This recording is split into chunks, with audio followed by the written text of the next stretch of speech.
இப்போ ஏஐயில் என்ன மேக்ஸிமம் அடுத்த கட்டத்துக்கு போகுதுன்னு நான் மட்டும் சொல்கிறேன். முன்னாடி என்னென்னா வெறும் ஒரு ஏஐட்ட வந்து ஒரு ப்ரோக்ராம் வந்து இந்த மாதிரி அப்ளிகேஷன் ப்ரோக்ராமிங் இன்டர்ஃபேஸ் வச்சு கூப்பிடுவோம், பதில் வரும். இப்போ என்னென்னா எம்சிபி வச்சு இன்டகிரேட் பண்ண ஆரம்பிச்சிட்டோம். இப்போ அடுத்தது என்னென்னா இப்போ ஒரு டாஸ்க் ஒன்று இருக்குது, டாஸ்க் 1. இந்த டாஸ்க்குக்கு ஏஜென்ட், ஓகே, ஏஜென்ட்னா என்னென்னா இதுக்கிட்ட ஒரு வேலையை கொடுத்தா அதுவே சொந்தமாக முடிவு பண்ணி அடுத்தடுத்த வேலையை முடிச்சு கொடுத்துரும். அதான் வந்து ஏஐ ஏஜென்ட். இது நார்மல் ஏஐனா நீங்கள் ஒரு சாட்ஜிபிட்டின்னு கேட்பீங்க, பதில் சொல்லும்.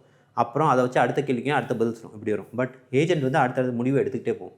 ரொம்ப ஃபேமஸான எக்ஸாம்பிள் வந்து ட்ராவல் ஏஜென்ட். ஒரு ட்ராவல் ஏஜென்ட் சொல்லிங்க, நான் வந்து வர அடுத்த மாதம் 15ஆம் தேதி நான் அமெரிக்கா போகிறேன், 10 நாள் ஸ்டே பண்ண போகிறேன், ஃபேமிலியோட போகிறேன், எவ்வளோ தான் பட்ஜெட்னா அந்த ஏஐ ஏஜென்ட் எடுத்து அந்த தேதிக்கு பார்த்து உன்னோட பாஸ்போர்ட் வேலிடிட்டிலாம் பார்த்து விசா வேலிடிட்டிலாம் பார்த்துட்டு அந்த டைமில் அந்த ஊரில் என்னென்ன ஹோட்டல்ஸு எது வந்து நீ சுற்றி பார்க்குற இடத்துக்கு பக்கத்துலன்னு பார்த்துட்டு கரெக்டாக பிளான் பண்ணி அடுத்தடுத்ததை முடித்து கொடுத்துரும் உங்களுக்கு.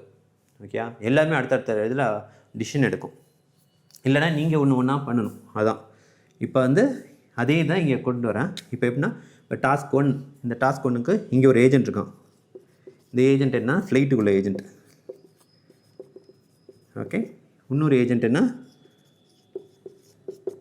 இது வந்து ஹோட்டலுக்குள்ள ஏஜென்ட்டு. ஓகே, அதுமாதிரி இன்னொரு ஏஜென்ட் வந்து சைட் சீயிங்குள்ள ஏஜென்ட். ஒவ்வொன்றும் இந்த வேலையை பார்த்துட்டு இருப்பாங்க. ஸோ இது எல்லாத்துக்கும் காமனாக இன்னொரு ஏஜென்ட் இருக்கும். அவன் தான் வந்து உங்கள்ட்ட டாஸ்க் எடுத்துருப்பான். அந்த டாஸ்க் எடுத்துகிட்டு இந்த ஏஜென்ட் இவன்ட்டு பேசிவிட்டு இதுக்கு தகுந்தபடி ஃப்ளைட்டுக்கு தகுந்தபடி ஹோட்டல் புக் பண்ணிட்டு அதுக்கு தகுந்தபடி சைட் சீயிங் பார்த்துட்டு எல்லாத்தையும் இவன் வந்து பண்ணுவான். இவர் வந்து தான் ஆர்கஸ்ட்ரேட்டர் ஏஜென்ட், ஆர்கஸ்ட்ரேஷன் பண்ணுவாங்க. இதுக்கப்புறம் இது, இதுக்கப்புறம் இது. ஸோ நம்மளோட ஃப்யூச்சரை வந்து எப்படி வந்து ஆர்கஸ்ட்ரேட் பண்ண போகிறோங்கிறது தான் இங்கே பாயிண்ட்டு. எப்படி ஒரு இதுக்கப்புறம் ஒரு இதுங்கிறத இந்த மாதிரி ஒவ்வொரு ஏஜென்ட்டையும் நம்மளும் ஆர்கஸ்ட்ரேட் பண்ண போகிறோம். அது இன்டர்னலாக அதை ஆர்கஸ்ட்ரேட் பண்ணோம், நம்மளும் அதை ஆர்கஸ்ட்ரேட் பண்ண போகிறோம்.